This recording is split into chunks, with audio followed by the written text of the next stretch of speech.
ఈ వీడియో చూశాక ఇక బేకరీకి అస్సలు వెళ్ళరండి. బన్ అయితే మనం ఇడ్లీ ప్లేట్లోనే చాలా ఈజీగా ఇంట్లోనే చేసుకోవచ్చు. అది కూడా ఈనో కానీ ఈస్ట్ కానీ అవేనో మైదా లేకుండా గోధుమ పిండితో చేసుకోవచ్చు. మిక్సింగ్ బౌల్లోకి 1 కప్పు గోధుమ పిండి వేసుకొని 1 టీ స్పూన్ పంచదార వేసుకోవాలి. పంచదార వేసుకోవడం వల్ల బన్ అనేది స్వీట్ వస్తుంది.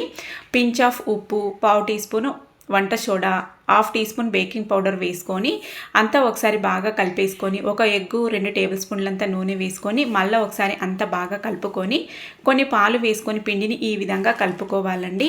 బాగా ఒక 3-4 నిమిషాల పాటు పిండిని ఇక్కడ చూపించిన విధంగా నీడ్ చేసుకొని ఒక క్లాత్ క్లోజ్ చేసుకొని ఒక 10 నిమిషాలు అయితే పక్కన పెట్టుకోవాలి. 10 నిమిషాల కల్లా పిండి అయితే బాగా ప్లఫీగా కొద్దిగా డబుల్ క్వాంటిటీలో పొంగింటుంది. దాన్ని మళ్ళీ 1 నిమిషం పాటు బాగా నీడ్ చేసుకొని మనం బన్లాగా ఈ విధంగా చిన్నగా ఉండల్లాగా చేసుకొని ఇడ్లీ ప్లేట్లోకి కాస్త నూనె అప్లై చేసుకొని బన్నులు అయితే పెట్టుకోవాలి. ఫుల్ డీటెయిల్గా వీడియో కావాలనుకుంటే రిలేటెడ్ వీడియోలో పోస్ట్ చేస్తానండి, లేదంటే కూడా మన ఛానల్లో ఉంటుంది, ఒకసారి వెళ్ళి చూడండి. చాలా ఈజీగా చేసుకోవచ్చు. మనం ఇంట్లోనే హోమ్ మేడ్ గోధుమ పిండితో బన్ అయితే చేసుకోవచ్చు.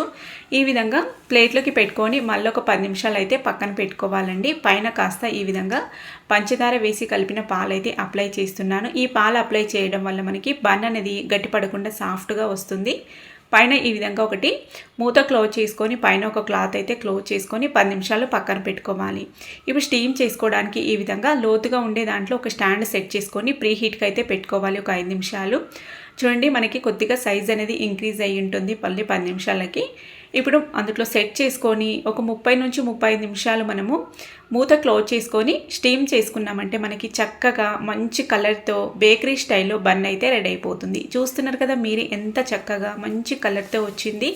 తప్పకుండా మీరు కూడా ట్రై చేసి మీకు ఎలా కనిపించిందో మీ ఒపీనియన్ అయితే షేర్ చేయండి.